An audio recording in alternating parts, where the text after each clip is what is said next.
This is a controversial opinion, but it needs to be said.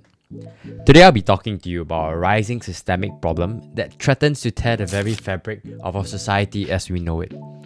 I call this the fifth wave of feminism, also known as the war against men.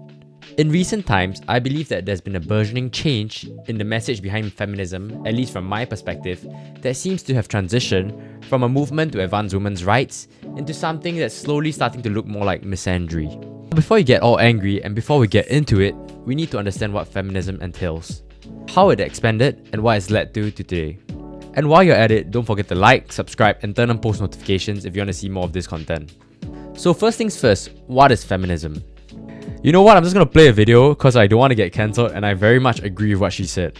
The fifth wave of feminism is here, and it's going to change the world as we know it. My prediction? This is going to be a counter movement to the fourth wave, where women start embracing their femininity instead of tearing down masculinity. Cool, women have joined men in the workforce, but now they've realized that they've lost sight of the things that actually make them strong women, like their warmth, their love, and their ability to nurture the people in their lives. They're realizing that they're now in debt to sexual liberation and hookup culture. It ruined them, and now they're realizing that competing with men resulted in no fulfillment whatsoever. They just serve their male boss instead of the man in their home. All for what? 12 weeks of paid maternity leave? Yeah, you could keep that. Feminism destroyed the traditional family and the natural dynamics between men and women, and now women are waking up. We're going to see a fifth wave, and the women that lead it will be the ones that recognize masculinity maintains society, while femininity maintains life. Welcome to the fifth wave, my guys. Feminism is a social, political, and cultural movement that advocates for the rights of women in various areas of society, such as politics, economics, education, and personal autonomy. Since its inception, feminism has evolved through various different waves, each with its own focus and goals. I'm going to try and explain this in a summary. The four waves of feminism began in the late 19th to early 20th century. Its main focus was on legal issues, particularly women's rights to vote, and activists sought to address property rights and access to education, which were key achievements during this period. The first wave of feminism, to put things rudimentarily, was the championing of women's rights to vote, own their property, have custody over their children, keep wages, and more basic rights. This was done through the Santa Falls Convention with the Declaration of Sentiments in 1848, passage of the 19th Amendment to the US Constitution in 1920, and finally culminating in the Voting Rights Act in 1965. The second wave of feminism emerged between the 1960s to the 1980s, advocating for reproductive rights, equality, female sexuality, and protection from domestic violence. This was done through the introduction of the birth control pill, rights to abortion, and their increased awareness of workplace discrimination, culminating in the Equal Pay Act in 1963, which was signed into legislation stating that women could no longer be paid less for doing the same amount of work as men. This wave included discussions about sexuality and the role of women in the family, advocating that women should not be confined to just being a housewife and that they were capable of also having a career and working in the workforce. The third wave of feminism emerged between the 1990s to the early 2000s, and this was characterized by increased diversity with a focus on intersectionality. What this means is that as individuals, we each have unique characteristics and attributes that make us who we are. To give you an example, I'm not just a man. I'm a heterosexual man who's also Asian, and it's within these social identities that each of us has shaped our experiences with oppression and privilege. So third wave feminists sought to deconstruct these gender norms, challenge stereotypes, and contributed to greater inclusivity within the feminist movement by emphasizing the importance of recognizing and respecting diverse experiences and perspectives. Finally, the fourth wave of feminism, also known as modern day feminism, is where we're currently at, from the 2000s to the present. This wave has been marked by social media for organizing and amplifying issues such as sexual harassment, body shaming, rape culture, online harassment, the Me Too movement, reproductive justice, and gender identity, which have been prominent in fourth wave discussions.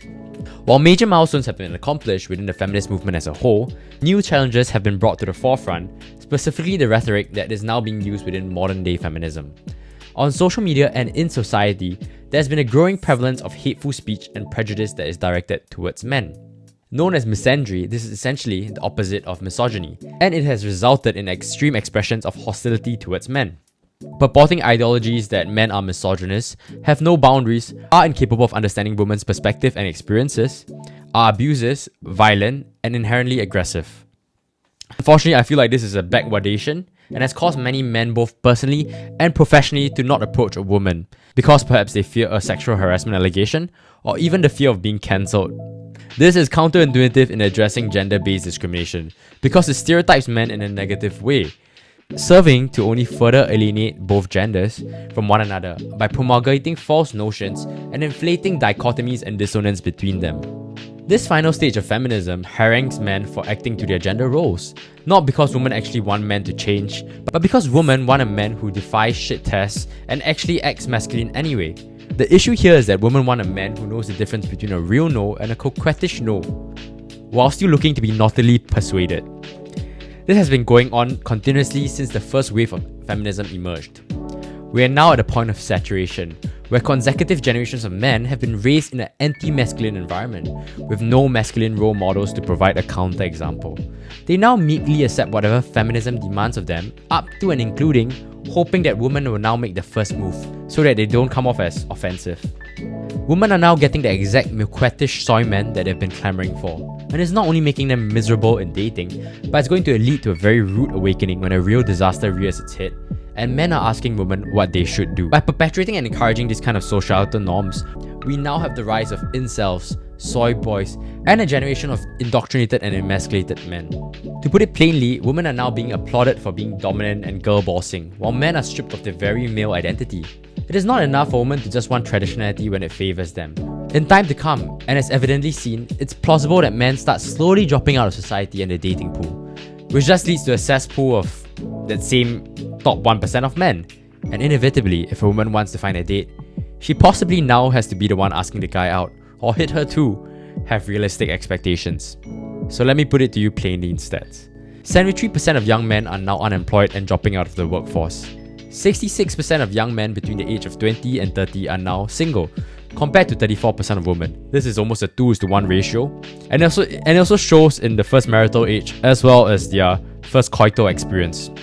Correspondingly, 50% of marriages end in divorce, and something like 70% of these divorces are initiated by women, with this figure closer to 90% if she's college educated.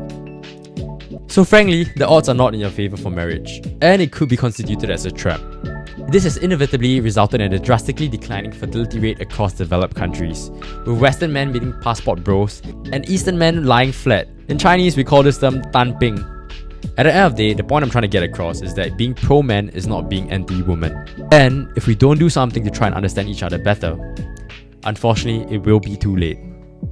As always, stay humble, be kind, and I'll see you guys next time. Bye!